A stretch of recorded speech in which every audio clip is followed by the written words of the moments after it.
have a bunch of powers. Okay. So Yeah, so I wrote a book called Introspect. It took me like 3 years to write, and it's basically me trying to write the best possible self-help book that I could, based on like remixing all of the self-help books that I've read and all the parts that were useful to me, and like leaving out the stuff that wasn't, and introducing other stuff. And that process of doing it was very transformative for me. It really made me confront a whole bunch of stuff, blah blah blah. It really made me a better person, and maybe confront parts of myself, blah blah blah. And once I finished the whole thing, right, like when people ask me, so like how do you summarize it, or what's the learning or lesson or whatever, and it just occurred to me that having gone through all of that really complex and tedious process of going through all the information, all of the best self-help I know is still kind of inferior to if you have a trusted friend of groups of friends that you can go to with and ask for help, right? And I mean, part of what I do in the book is I try to talk about how to ask for help, because if you the better you are at asking for help, the more you can get it from people who are not super skilled at helping, because you tell them what you need, right? Whereas someone who's very good at helping, they might be able to like diagnose and troubleshoot or whatever. But anyway, I brought that up just because I know that your work is about trust, and there's a question of how do you figure out if you trust your friends, or how do you trust your friends? Totally. Yeah. So how do you go about getting trusted friends in the first place? And I'm not going to say that much about how you go about meeting people. I mean, maybe you could try out some authentic relating or circling type. If the people you're with aren't working out, try meeting some other people other ways. And there's various contexts that could be good for meeting the sorts of people that you might want to, go deep with in terms of talking about what's really going on for you in your life. But that's not my expertise. My expertise is on how do you build trust. And I like to think of in terms of finding common ground and then building common ground. Actually, I'm not going to use that metaphor or that lens. So the key, from my perspective, to really truly building trust is to honor distrust where it also exists.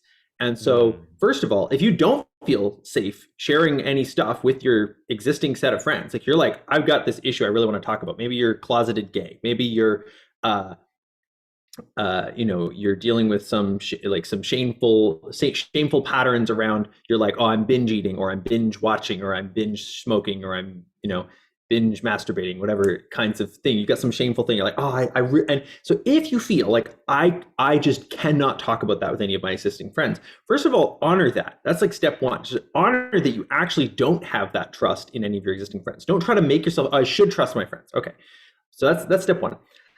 Step number two is, like, with that thoroughly honored, which is going to take longer than the 30 seconds I just spent talking about it. Like, with that thoroughly honored, consider of your existing friends, is there one of them I trust more? Is there someone I could open up a little bit of a conversation about this with? Maybe I don't quite go into all of the deep shames or whatever, but is there someone that I do feel like I could, broach this conversation about on whatever level, and maybe it's just, you start with some, basically the point is start with something that does feel safe and see how they respond to it. And then invite yourself, based on their response, to trust them as much as now feels appropriate.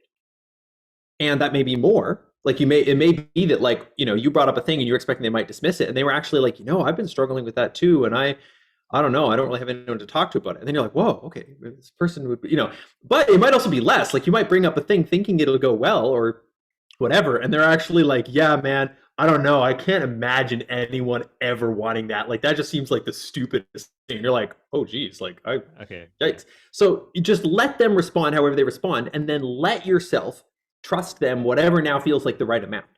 And so, if you sort of run that process, either you will find that you are able to build trust with some of your friends to be able to talk about things that you'd like to be able to talk about, or you'll find that among your friends, you don't have people that you want to keep trying this stuff with particularly, and then you may want to go try to meet some new people.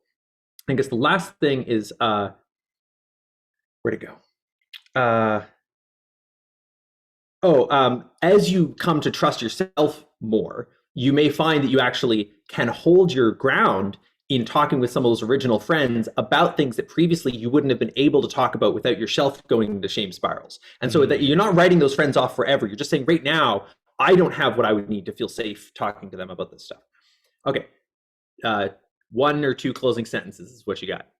Interesting. That reminded me of finally that reminded me of stuff from my book again, which is the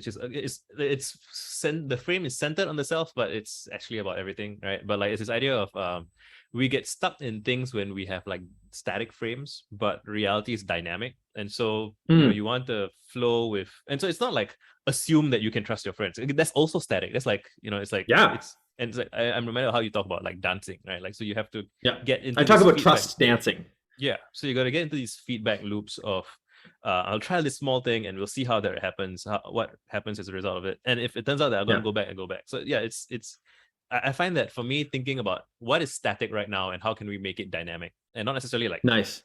completely dynamic in every single dimension everywhere that's chaotic, right? But like how do I introduce a little bit of dynamic to kind of see if what I know is really true or not, and adjust accordingly. Yeah. Yeah, because if somebody says to me, how do you build trust? I'm like, well, you can't go build trust. You have to go and do trust dancing, and then you will find out if trust has been built or not. I mean, inevitably, if trust is not built with you between you and somebody else, you're building self-trust at the same time because you are trusting your own distrust. Right. So it's like one or the other of those will occur. And sometimes you'll trust someone naively, like or like wrong, incorrectly, and you'll get burned or whatever. That's part of life. But the important thing is to not silence voices in you that are saying, "I don't know about this. It seems bad." If those voices are showing up, like welcome them in and honor them. And we can put a link below to my video on self-validation for that. Nice. Yeah, the trusting your distrust thing also reminds me of like Victor Wooten's embrace your mistakes kind of thing. Like it's the flinching that makes the mistake. So it's like allow the mistake again, calling it a mistake it's allow the thing that has happened to happen and feel what happens and respond to it. Yes, exactly. Find out. Yeah, it's all improv. All right, I gotta go. Cool.